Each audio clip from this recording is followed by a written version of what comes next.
This episode is brought to you by Computer Solutions R Us. Phil and his team hooked us up with all of our computers, and you can do the same for you. Head over to Phil at Computer Solutions R Us and tell him Inside the Game sent you.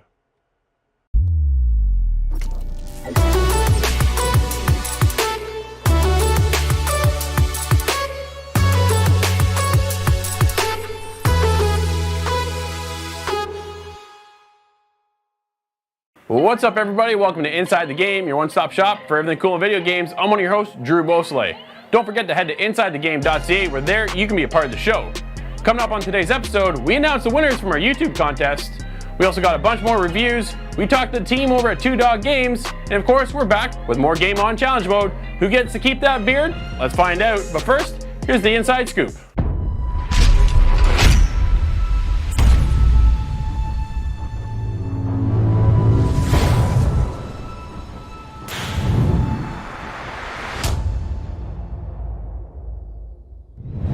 All right, all you Red Dead fans better be excited. Our first post-beta update is coming out, and we're getting new cooperative gameplay, free roam missions, and we're actually adding poker to the online world.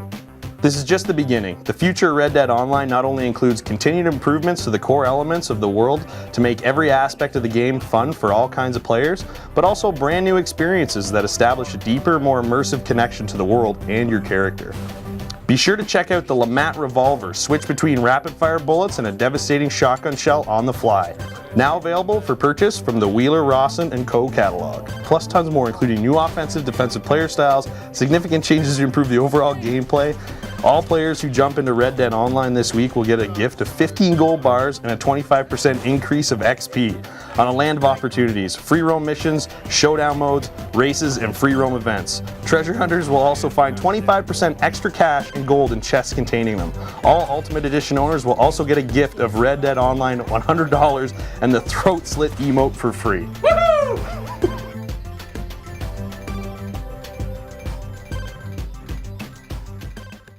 So with the new Nintendo Direct, we have news on Super Mario Maker 2. This one's a big deal for Mario fans. It has everything that the first one has and so much more by the looks of it. You should check out that video because there's new locations, new themes, new characters, new enemies. There's all sorts of stuff in this package, as well as some co-op. So you can make with your friends, you can go online and play with your friends, couch and online. They've opened the whole game up. You should check out that Nintendo Direct.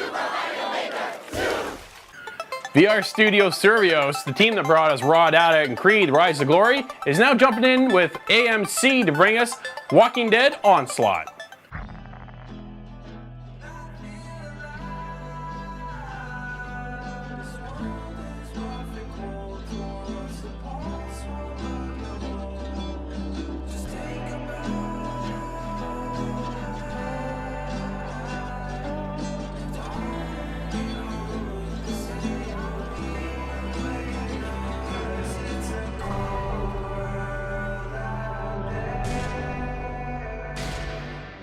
Alright guys, you gotta check out the latest twist on the city builder, Railroad Corporation. It looks like it's got some incredible detail to the game, and the graphics are fantastic. Come check out the trailer.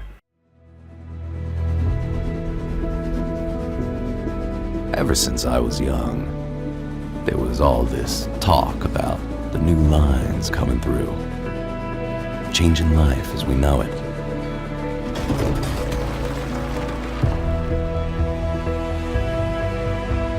One day, I saw it with my very own eyes.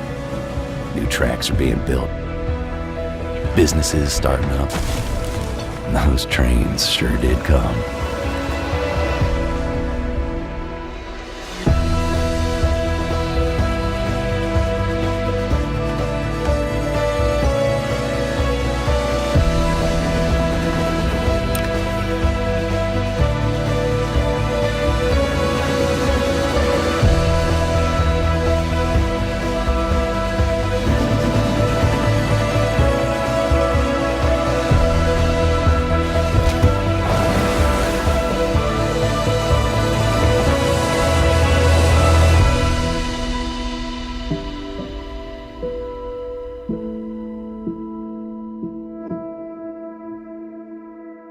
Survio Studios isn't done yet. They're back with more VR news. They're bringing Battle Wake, a pirate game like no other. Cool landscapes, big ships, and of course, they're bringing the Kraken.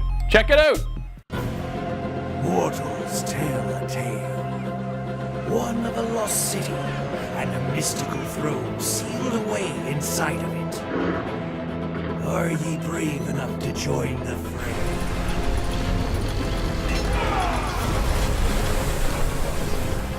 Oi, Captain. There's good winds today. Try to catch 'em so we can speed ahead. Fire the broadsides! Keep your hands steady, lads! We've got them on the run! Batten down the hatches! Incoming fire! The captain sank one again, lads! Keep hitting them where it hurts, swabbies! Unleash the Kraken!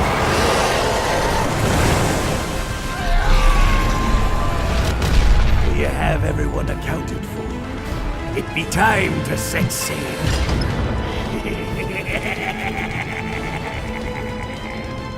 Battle wake.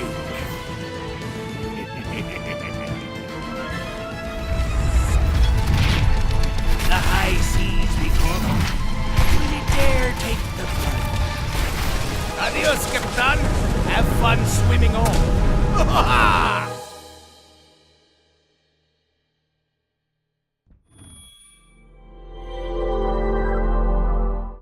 All right, guys, we got some exciting news. We held a contest a few weeks ago at the Northern Gaming Expo in Sudbury. We collected a bunch of names and we got a few winners. Our first winner is Phil with a PC code for Far Cry New Dawn.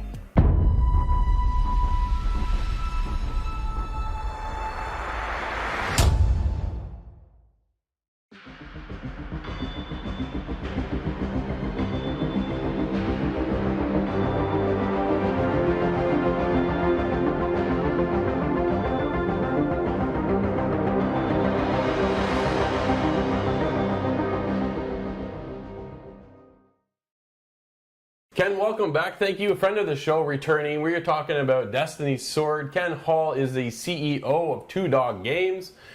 Now, Two Dogs has been around for how long, Ken? I guess we've been around for about 1.5 years now. It really sort of started about 2 years ago, and yeah.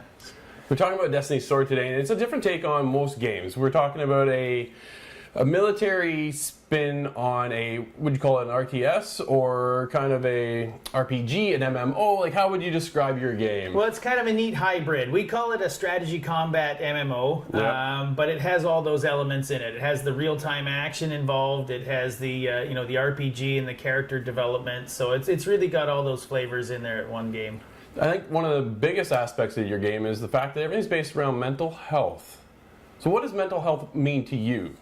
Well, it was really something that we noticed a lot of entertainment just didn't focus on, the repercussions of the actions. They were focused on the, what happens when the guys pull the trigger and all the, big explosions and the exciting sort of stuff.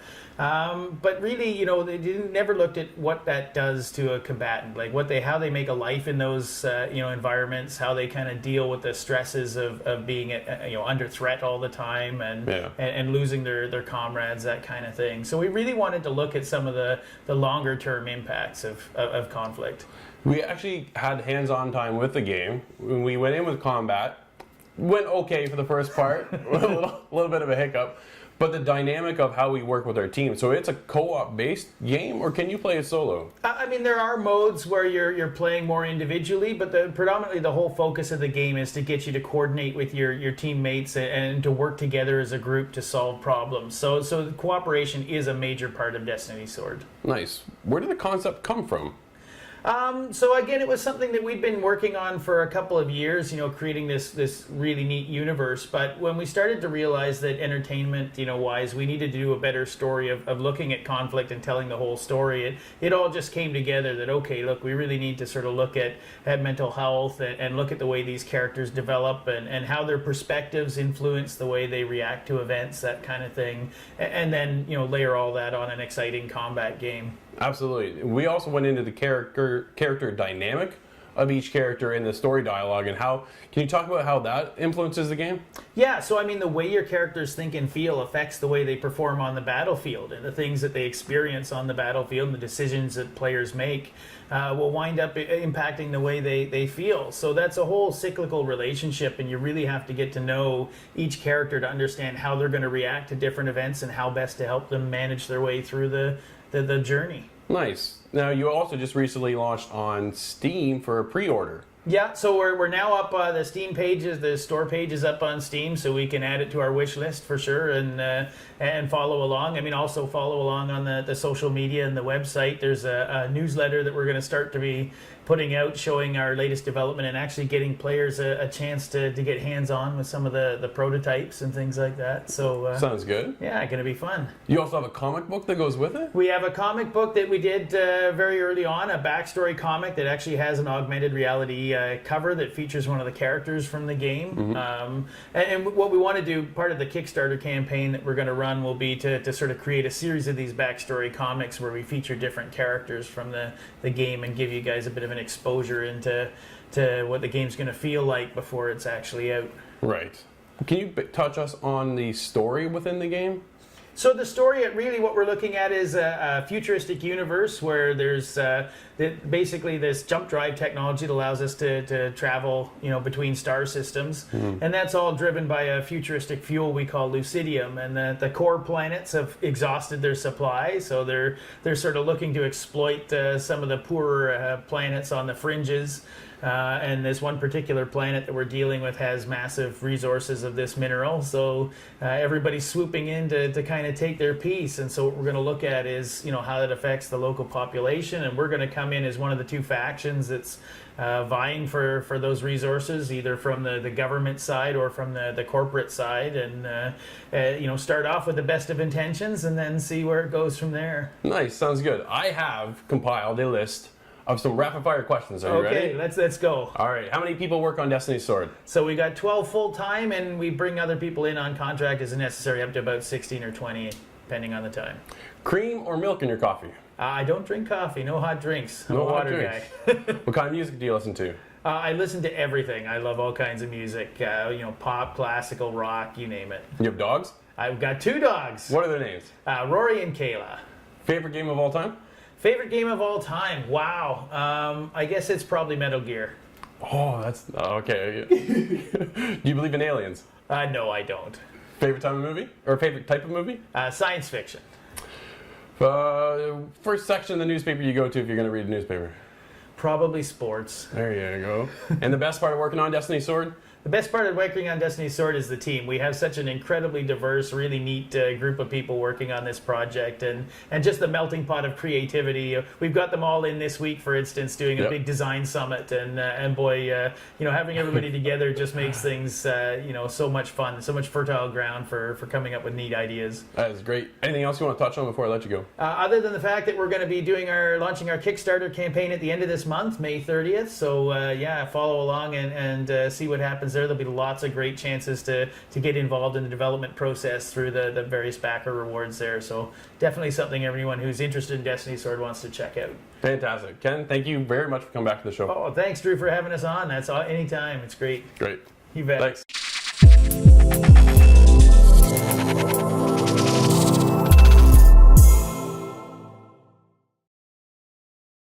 All right, Corey, we're off to Hack and Slash, Tokyo.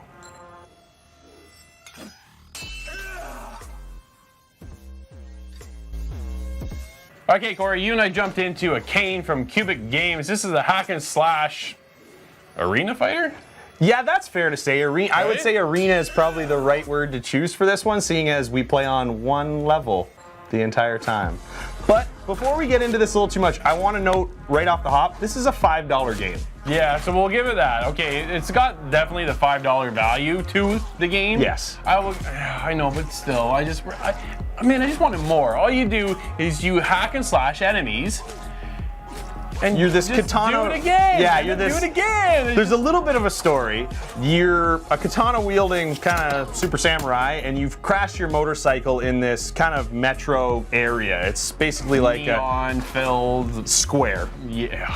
Think about Times Square. There's Sure. lights, neon lights everywhere around, and the idea behind this is you have a few abilities. You can shoot a gun, you can hack and slash your katana, you can do a bit of a spin move, and there's just constant waves of enemies coming all around you from anywhere around that map. Yeah. It's that square, and they just keep feeding in at you. And the idea is you go around and you hack them up, and you're trying to complete objectives as you do this because there is a gear leveling aspect to this game. It's not easy. I played this game actually for a while. I mean, it's the same thing over and over again. When it's a one-hit die thing, and there's not just guys with swords that you're fighting. There's guys that punch you. There's bigger guys that take more hits. Guys that shoot guns. There's guys. Those guys are tough. Those guys, they're a 100% shot every time. So you actually have to hit them or deflect their bullet before they can shoot at you again. And then there's also other samurais that attack you that also jet across the screen that also do things in one shot as well. It starts off pretty simple, right? So you start when it's just you, and then there's 4 dudes. Man, instantly, and it's down. It's cool. Oh, it's so satisfying, right? Shoo, slash that dude in half, on to the next one, next. They're all done. All of a sudden, they're coming from everywhere. And then your screen is full of guys, and you're trying to fight your way through, and the combat feels satisfying. It is actually, it's smooth. It's addicting, though. That's what got me. This is where I got hooked back into the game, was that every time I die, I was like, I'm instantly back Boom, in. press it, let's go again. Yeah, you're right back in. Wipe out those 4 guys again, because that's the best part of it to start. But it was as you progress further, you want to see how high you can get your kill count. Yes. And that's where I just got irritated, man. It's, you know what, and that's the thing. There's a grind to this game, I guess you want to call it, because there are things you can achieve by doing more, by killing more people. What I found I really liked in the game when it comes to the combat aspect is that your character has an endurance meter, so you can't just run around hitting slash the whole time and just slashing everybody and killing enemies after enemies. No problem. You have to bring in the aspects, the other movements that they have. There's a dash move. There's a spin move. You pull your gun out, but when you pull your gun out, you have to stand still and aim around. But sometimes you can't stand still. It's very difficult. It is. hard. You can't stand still for long, especially later on in the game. I personally got up to 200 total. Nice. And the nice thing is when you kill 100 people, you get a boss. Yeah. And that boss is kind of, there's like this narrative, a small narrative. There isn't much of a story to this game. Again, $5 game. Yeah. That follows you along. So when I hit 200, I fought the same boss again. He had a couple different moves though, so it does become more difficult. And unfortunately, actually, I couldn't beat him. I tried. I got to him like 4 times. I could not beat him. And getting to 200, that's tough. That's tough. Like there's times where you may only get 30 kills because you make one wrong move and you didn't see the guy behind you and he slashed you and you're done. Well, that's just it. It is frustrating. It is all about timing. If your timing is off, you're done. And you got to restart. But again, it's so quick to restart. You're instantly back in and you're going again. But again, I didn't get high enough. And for me, I bounced out early because I just got more and more frustrated as I played the game. So, like, to the point, so I'm playing handheld on my Switch. Same. I just want to crack. Torque the Switch. Yeah. There's a couple times I just put it down on the couch, like, okay, I'm done. It's just walk away. Yeah, and you know what? It's again, we kind of played a game similar to this a few weeks ago, Katana Zero. Definitely a different style game. It's a side scroller, but when we talk about the one hit, one kill aspect of it, this game carries a lot of the same things, but like a slow-mo would have been really cool in this. Like it wasn't Katana Zero, there wasn't those aspects. Again, like we said, there is a price difference here, but at the same time, this game can't really carry you any farther than what it did. Like I played it, I would say probably like for 4 hours, maybe not all in one go, 4 or 5 hours, and to get to the point where I was at, and then you want to play more, but again, there's no level change. The level stays the same, so it gets a little stale. I just felt there's no reward to push me to keep going. Yeah. So why keep playing the same thing if I don't go to another level? And instead, I get more frustrated by getting up to another boss to just do it again and do it again. It's just a rinse and repeat, right? So I kind of felt it. But again, when you go, it's $5, man. I know, and it's hard to criticize for $5. This is something you'd almost want to play on your phone. Yeah, it would be a great mobile game, and you know what? It fits on the Switch platform great. I would never play this game on PC, PlayStation or Xbox. It just doesn't seem like a game that fits. That's right. It's a good grab and go, pick up, play a couple rounds, see where you get. Maybe you could beat your old previous high score or not, and then put it down and come back to it a month later kind of thing. Yeah. And the gear leveling aspect of it is okay. Like you can get a new sword and you get different guns as you go, but like it really doesn't help you out that much. No. And for what the grind takes and some of the challenges to get your gear isn't easy. Like, string together 50 kill combo. Well, it's not easy to get 50 kills in a row because that combo timer goes real fast. So if you're not constantly killing somebody, and that's where using the gun and stuff comes into play. But again, the grind didn't really seem worth it for the gear I'm getting. A couple more tweaks, I think they could have had that a little bit more smoother, right? The transition from one piece to the next, going from your gun to your swords and whatever, to help stringing that combo together. Yeah. But all in all, Corey, what are you gonna hack and slash this score? You know what? For a $5 game, I really like the visuals. I thought the audio was actually really good in this game. Yeah. So for me, I had fun playing it. It just didn't have enough content for what I really wanted to be, because we played a game very similar to it a few weeks ago. Yeah. So maybe that doesn't help. But for me, I'm going to give a Kane a 6.5. I'm right there with you. It feels good. It's repetitive. It's addicting, though, right? It has that appeal to come back at it. I'm there with a 6. The Kane is a simple yet difficult game to master. There's only one level that you play on, which makes this game somewhat repetitive, but the quick respawn nature of the game keeps you coming back for more, trying to beat your previous score. Unfortunately, the lack of depth is what limits the amount you can play this title.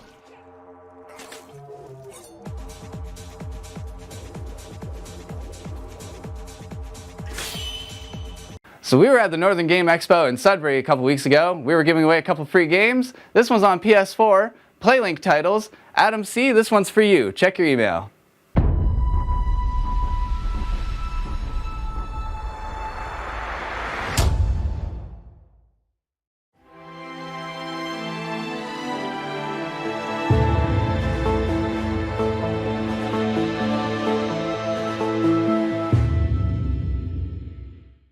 So I'm Spencer. I am an assistant producer on the game, so I kind of just help with whatever needs done. I've been part of some of the design, some of the management, and just kind of making sure people have what they need to do their job.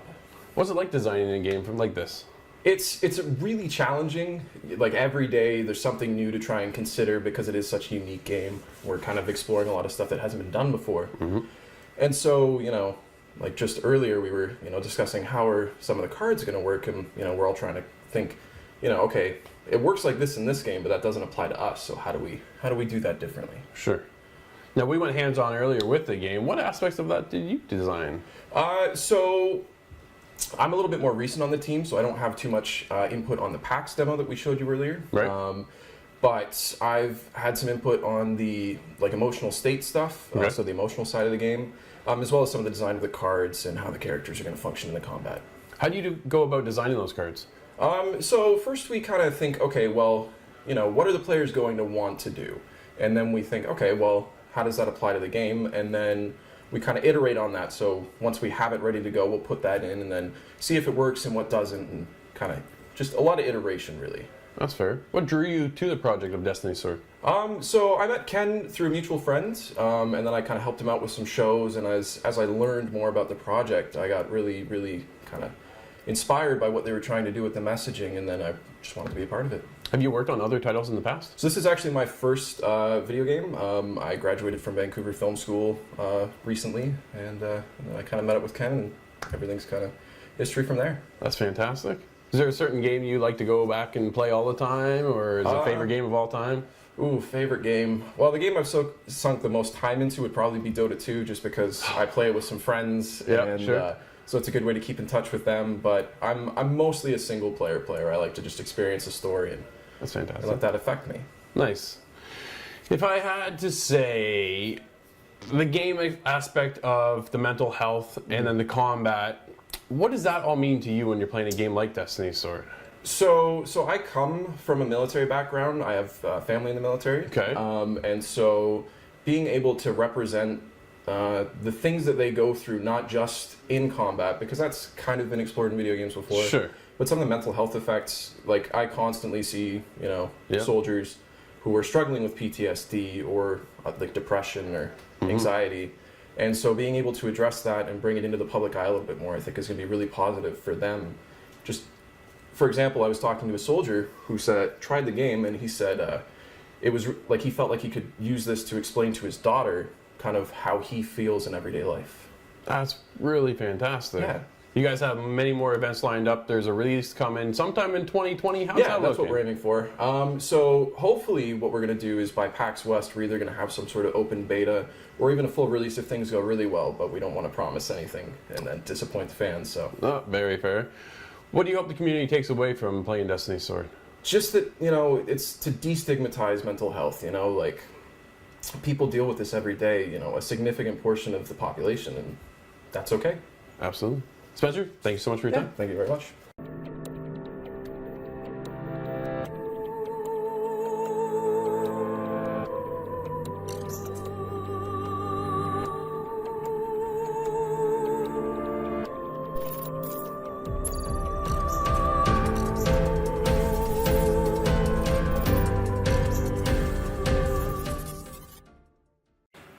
All right, Scott, let's do our first PSVR review. Yeah.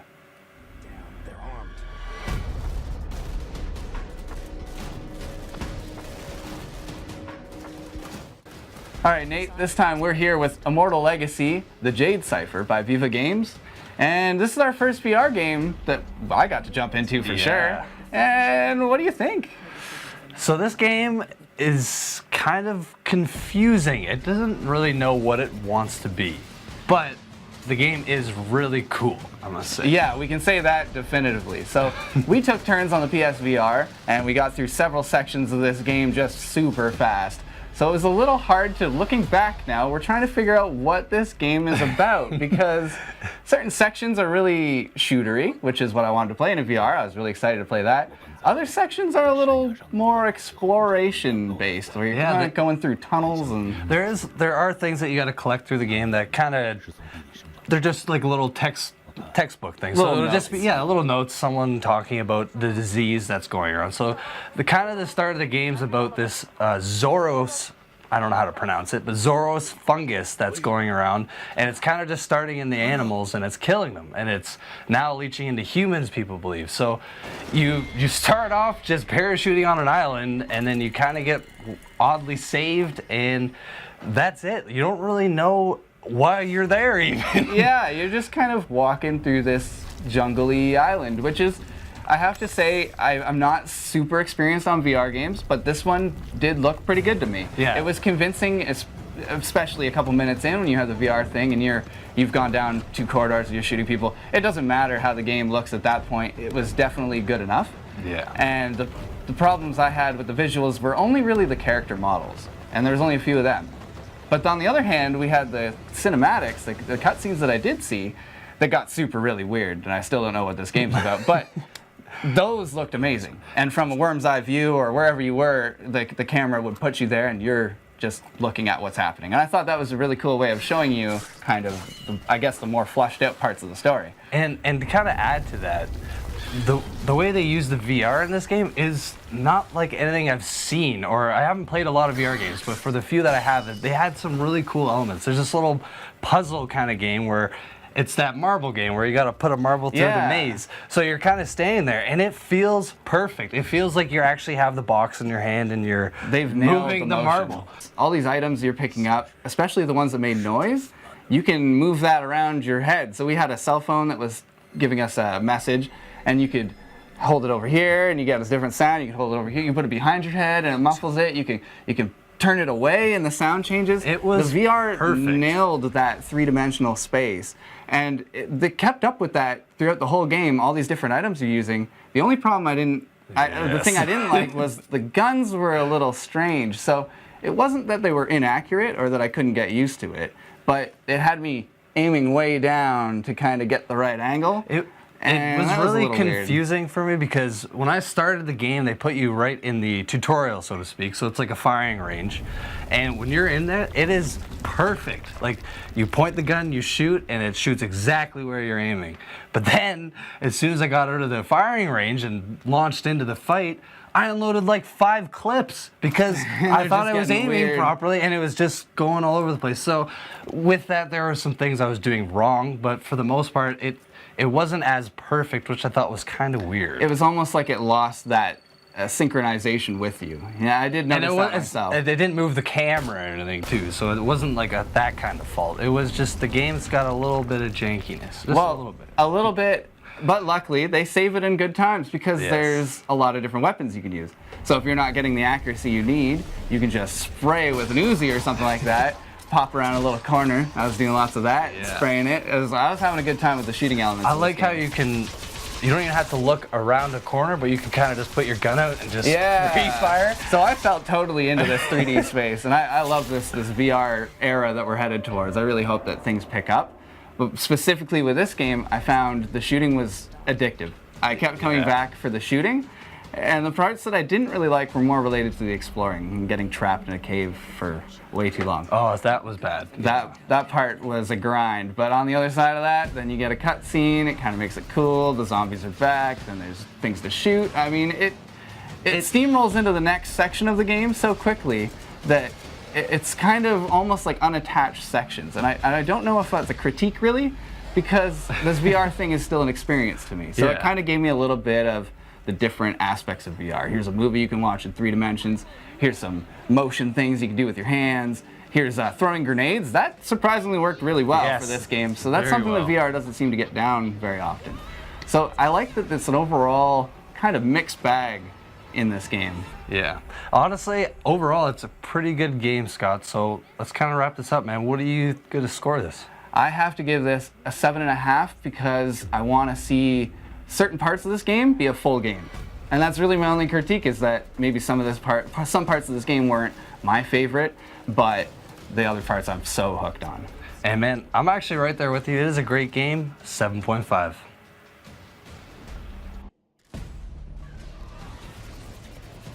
An excellent VR experience, awesome shooter gameplay, and a mysterious story keeps you hooked for long sessions. We just wish it would have been a little more focused.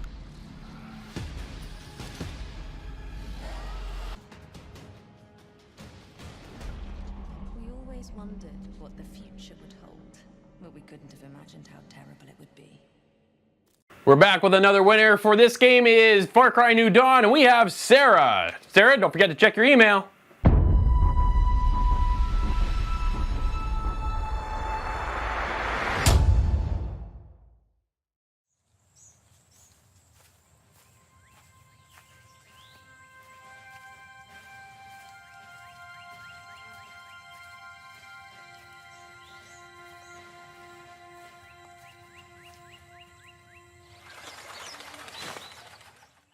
My name is Ramin Shokrizad. I'm the metagame designer. That's pretty interesting because I've never really experienced what the behind the scenes for a metagame. How do you go about designing this process for a metagame for Destiny Sword? It's complicated because I'm trying to create the reward systems and the progression systems and the social systems and the business model. And I create a system to integrate all of that. And how I do that is something is a technology I've been working on since almost 20 years now. That is quite the process. Where do you start then to begin something like this? Well, the most important thing is to find out what is the vision. Right. And then see how I can create systems that support that vision. I don't do what many companies will say, well, we have to have a certain like Excel spreadsheet and a certain business model, and then we have to force the creatives on the team to conform to the system that we have built. I don't do that. I figure out what the creatives want, and then I build all these systems from scratch to support that. Now, Destiny Sword is going to be a free-to-play title when it launches. So what kind of systems then are you building within the game? The most important thing is I want to make sure there's no pay-to-win. Right. Because as soon as you go to pay-to-win, all the efforts that people put into the game are suddenly either devalued or zero valued. So I want everyone to feel a sense of accomplishment from everything that they've done. So that's the most important thing. I also want to make sure that they that we're boosting the social engagement as much as possible. So everything is built to promote an interdependency. Okay. Whereas, see, if everyone could do everything by themselves, then the game would become massively single player. That's fair. And I don't want that. I want it to be very much a team-oriented game. So this kind of has a science. So there's an art behind this metagame designing stuff. How would you describe the science and mathematics behind it to help build the systems? Well, I don't know. I throw in I use a lot of neuroscience. I use a lot of economics, and I combine the two to make something I call game neuroeconomics. Okay. Again, it's taken me 20 years to get to this point. Can you describe one of the systems within the game that you've worked on for Destiny Sword? Well, for instance, I have an anti-narcissism system. Okay. Instead of promoting you to harm another player and then rewarding you for that, and then having you go out and harm some more players, and then rewarding you some more to try to get you to be the most powerful person on the server and the most obnoxious person on the server. Instead, when you get some rewards from doing something cool, most of those rewards go directly to your team instead of you. Okay. And then your team rewards you by going, yeah, you did a great job, you're an awesome team member. So it becomes more of a peer reinforcement instead of me just throwing a bunch of numbers at you and making you hit a Skinner's box lever over and over again to try to get your dopamine. What other titles have you worked on in the past? Let's see, I did Project Spark for Microsoft. That was the first time they had used a game economist. And then I've done World of Tanks Blitz. Okay. I was a metagame designer for that, and I was also the metagame designer for World of Warships. Nice. Those are probably the biggest ones that you might have heard of. Yeah, absolutely. I've heard of all of those. Those are great games. Cool. What's your favorite part of working at Destiny Sword here with Two Dogs? I think just how friendly everyone is. And I really like as soon as I found out that there was going to be an emphasis on destigmatizing mental illness, I was like, oh, I really want to support this project, and I want it to be successful. That's fantastic. So I came on board, and I think everyone's super enthusiastic because it isn't just a game. We're vanguarding the industry into a whole new genre. That's got to be pretty groundbreaking to feel that kind of sense of something new. Because then in the gaming industry, a lot of stuff has kind of almost been done over and over again. So you guys are reinventing the wheel in a sense. Yes, and that's both scary and exciting at the same time. Absolutely. You have a favorite game of all time?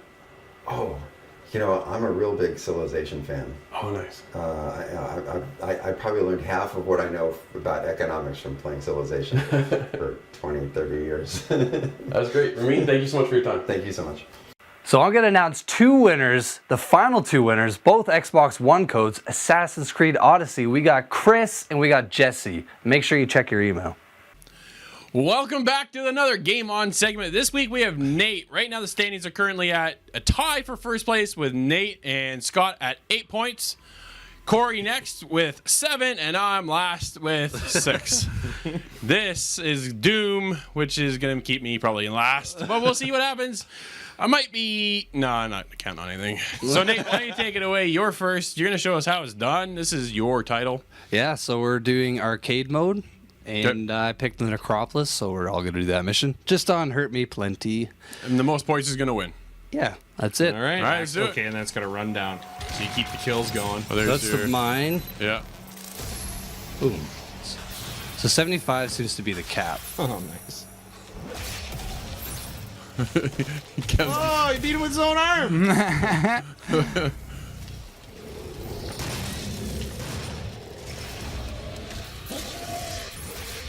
So when they're blinking, you can do the executions. Right? Yeah. And there's more points, obviously, for executions. Yeah.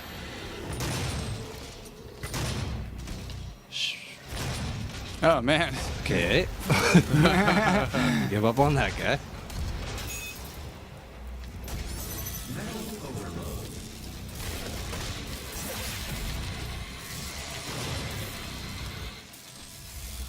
Grenade. Whoa! Okay. Nice. Woo!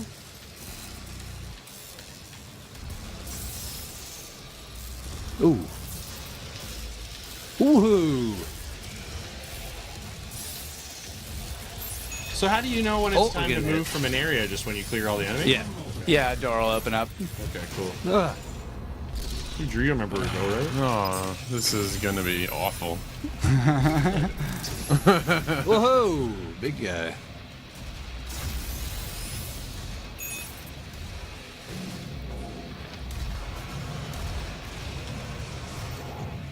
Let's go over the execution! Gotta get the multiplier up.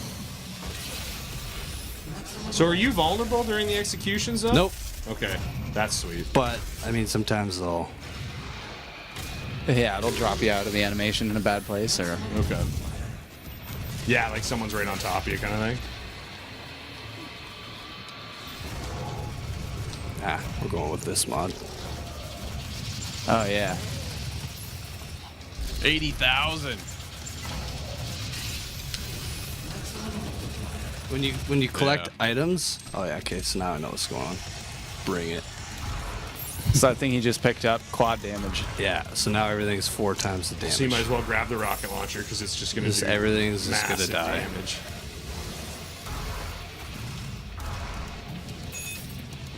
Yeah, that's just one. It's everything. Seriously. Hey, Drew, I just got to beat you. Yeah, it's you and me fighting for this one. I know. Eat it. Did you use his own intestines?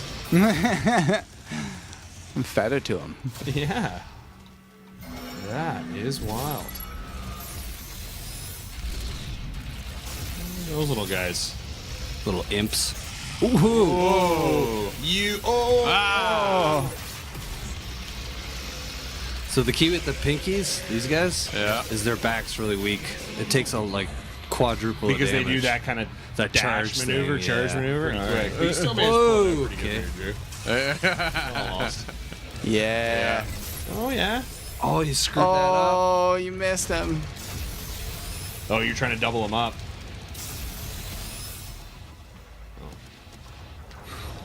Who's he shooting at? They're shooting each other. This is what I was talking about.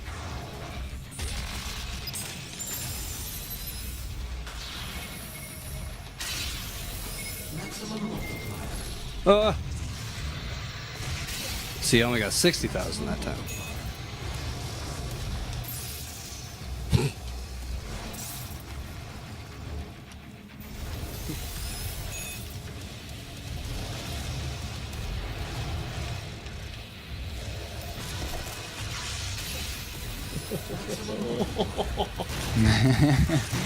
Yeah, that's why we wanted to see the different enemy types, because Slayer rating. Oh wow, that's the best you can get, guys.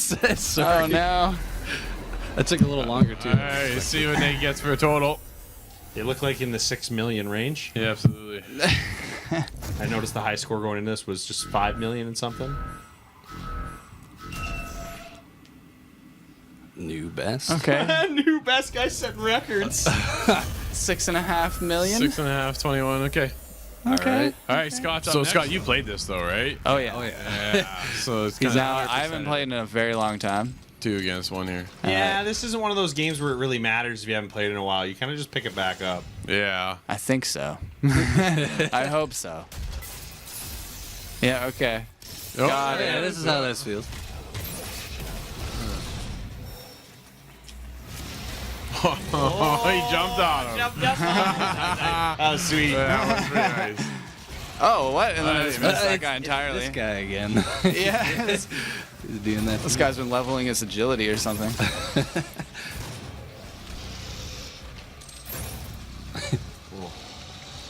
Just mush. Just blood dripping everywhere. No. The switch. Trying to melee the crap out Don't of that. don't punch it. He's one of the few humans around. That's very true. I have grenades. Nice. Oh, they look like you do some damage. Oh yeah, they're good. And see at the bottom left there, the little grenade symbol. So you get 2 grenade charges, and they just continuously charge. Okay. And yeah. And you switch your grenades left and right on the D-pad? Yep. Cool. I like the ripping off tooths, ripping off horns. Yeah. Doom guy doesn't care.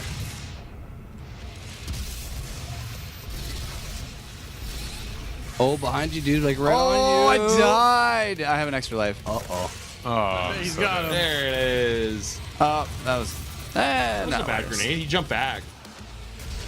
Yeah. My goodness. Oh, hey. Man, I'm dead. I'm If I so make it to the end of dead. this, I'm so lucky. I'm really lucky to get 1,000,000 points. Yeah. Down for the challenge. close. You hurt yourself with your own explosion. Oh yeah. Yes, yes, you can. But you take less damage just because I got. There you go. Look at these things; they're just scrapping. Oh yeah, grenade was a good Yeah, call. absolutely. Grenade was a great call there. Oh yeah. That was tasty. Shout out to Steve. Oh, Steve-o. Out of ammo. And he just grabbed a bunch of just as he. I see you depleted over there. himself.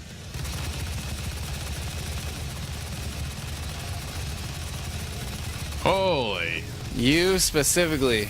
Key in on him. Key in.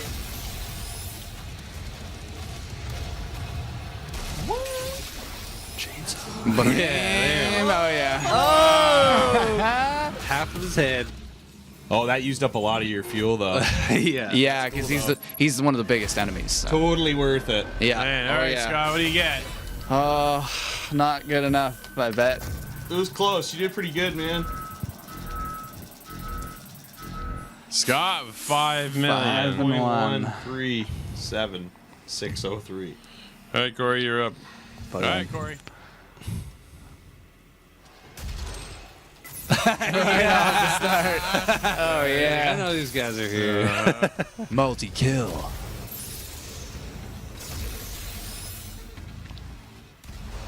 You right trigger or left trigger right now? Trigger. Yeah, okay, I thought so. So you right trigger and then left trigger when it's close. That's kind of the idea. Oh, it was like a combo? Yeah, so like it only detonates with left trigger. Yeah. Oh, okay. And then a rocket continues on. So. And you're like, oh. These are just mooks. Because then you end up fighting like tons of them. Oh yeah, rooms full, and then. So if you want the turret, just press up on the D-pad. To turn into the turret.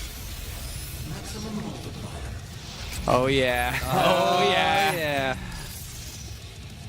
You gotta switch off that weapon though. Don't use all of the ammo. Oh, yeah, boy. Oh.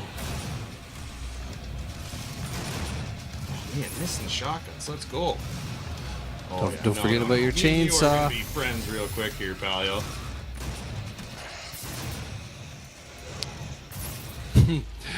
Gone. Imp just turned into dust. Oh, I didn't mean to do that.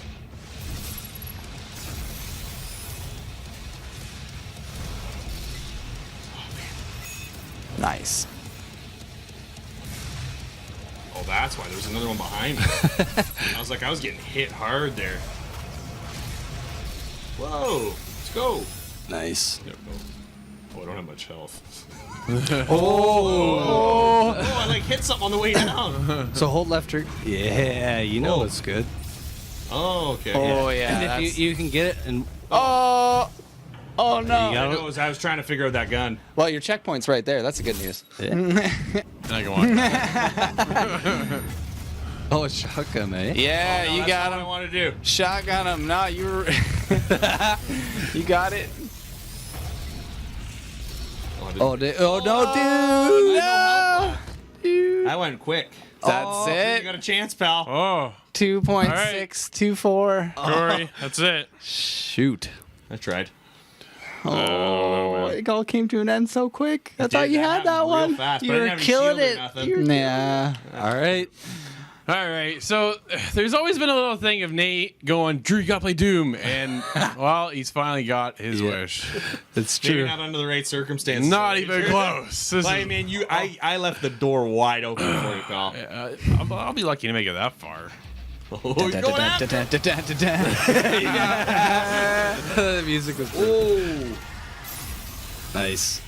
Gates opening up. All right. Is there anything? You gotta grab No, that you don't need life. Yeah, this is what I need. I'm like, there's something over here. I know there's something. Come on, die already, man. Oh.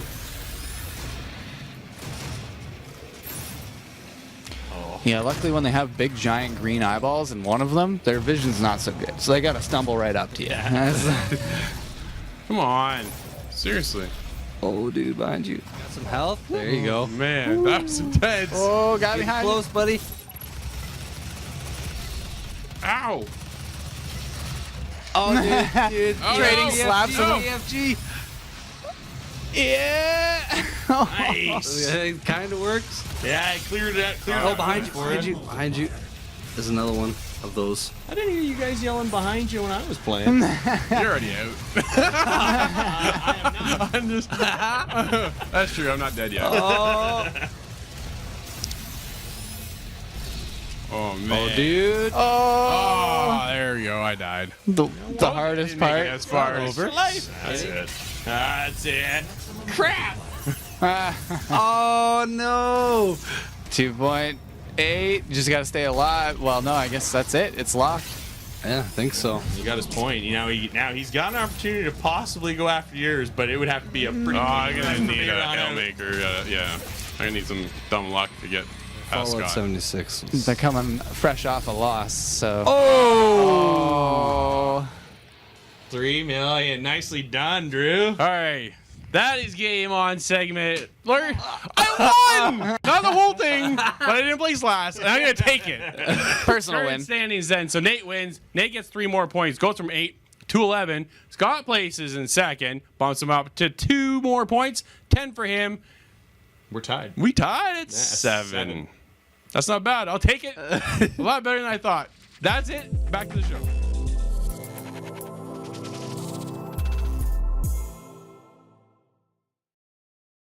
All right, Corey. Are we going to survive, or are we going to fade to silence?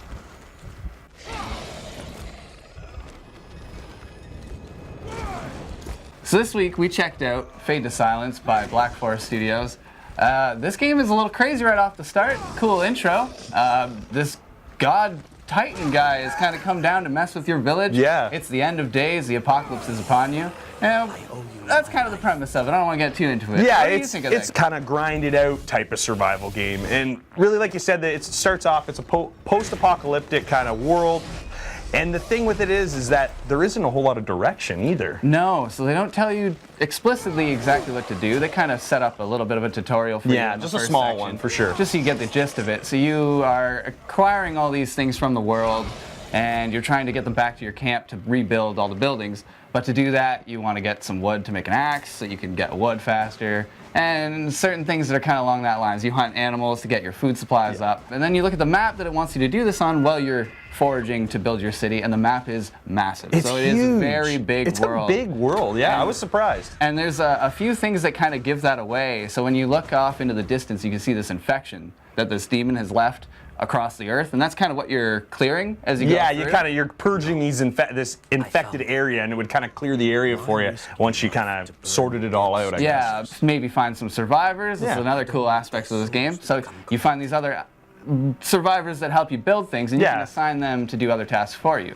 So you don't always have to cut wood, and that's where the game kind of... Yeah, you get these NPCs to help you out. For me. Yeah, so you can also get things like a sled dog, so you can carry more resources with you. So it's a very progressive survival game in that aspect. Yeah. But then it's got this demon guy who's talking to you the whole time. That's my favorite part, because he will kind of set the field against you, too. So not only has he ruined your day and your family, but then he goes and sends blizzards on you and stuff. So you have to be prepared for these blizzards with enough resources to maybe make a house. And that's the thing, there's these little kind of bases all around the map. As you start to clear areas, you start to find these other small refuges. They're not built up big, it's a shack with a barrel in it for the most part. Basically, yeah. And the idea is that you collect enough resources to start fires at all these places. Almost, I won't call them checkpoints, but they're kind of safe havens, I'll call them, because when this blizzard rolls in, like there's enemies on the map. For the most part, you can actually avoid the enemies if you really want to. They are really slow. The storm is probably the worst enemy in the game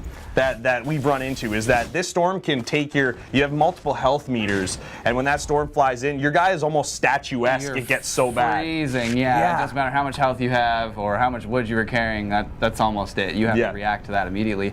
The other coolest thing probably in that game is that giant thing, they call it the eclipse, I believe. Yeah, in the sky? Yeah, and it's floating around, and that thing, when it's on top of you, it starts I don't want to say too much, but it starts messing with your day, and that is a strong enemy. You only have a few amount of lives until you're out of lives, and then the game does continue, and this is the interesting part. It gives you a perk when you run out of those lives. Yeah. So, which is kind of a strange thing for me, and this is kind of where my positivity of the game gets a little shaky, because I'm not quite sure what they're doing with this perk system. You get rewarded for dying. I don't know if they were trying to do a roguelike kind of approach, where you're supposed to go through many different times, and each time kind of check a different part of the map. Yeah. So that's what I started doing when I lost these lives, because when you lose all your lives, you do reset. The world resets on you. Yeah, and that's a real pain. That part's a pain because you might have found some followers and stuff. But the second time I went through, I found different followers in different areas. Yeah. So I'm not sure if it's a random chance of these things happening every time you play. This kind of makes me interested, but again, I don't know if I should just throw myself into death 16 times until I have all the perks. Yeah. And then I try and do the game. It's a weird way of doing It's that. difficult, yeah. It's kind of a thing that sets this kind of apart from other games in the genre, I guess. But you can also play co-op in this game, which I thought was really neat. And the co-op aspect is basically you play your game and you can bring someone in to play as one of these NPC characters. But the problem is that they're playing with you, they're not playing their game, so anything that they achieve while they're helping you doesn't actually transfer to their game, it's just to help you out. Yeah. So that kind of, like, there's really no point in playing co-op. It hurts, yeah, unless they were going to do a couch co-op thing, but that's not the way it works. Yeah. So it kind of hurts the whole overall package, in my opinion. And then there's kind of the way this game looked. It's a little different. It's not quite typical of all the games that are coming out nowadays with modern graphics. You get to the enemies and the characters, and some of them look kind of clunky. The faces. Looked the faces. almost Xbox 360. It wasn't good. Not good. No, you can definitely tell where they kind of focused their efforts when it came to how this game looks. I hate to keep kind of throwing things at this, but the combat in this game, and I'm a heavy combat-based player. I like games that have a lot of really good combat. In this game, it feels so clunky. There's a targeting system that kind of works, and then the animations for the attacks are really slow. You have like heavy and light attack. You're only ever going to use heavy attack. You hit it 3 times and it's dead. It doesn't give you XP reward for the kill. It feels like the same thing over Or if it does, it's very minuscule. It doesn't really add up. It's nothing comparing to the perks that you get for dying. So it's a little bit of a mixed bag here. I'm kind of torn on this game. I think it's ready to score. Yeah. All right, I'll jump in there. All right, again, survival game, not totally my genre. I thought the game had some elements in it that definitely make it stand out from other games in the genre. Definitely on But the thing that lost it for me, honestly, for me, was the combat. It just wasn't where I wanted it to be. And then, yeah, some of the player models were a little rough. So honestly, overall, I have to give this one a 5. Yeah, I think I'm right there with you with a 5.5. A promising story and a solid concept to this game isn't enough to shine past the mediocre combat and repetitive resource gathering.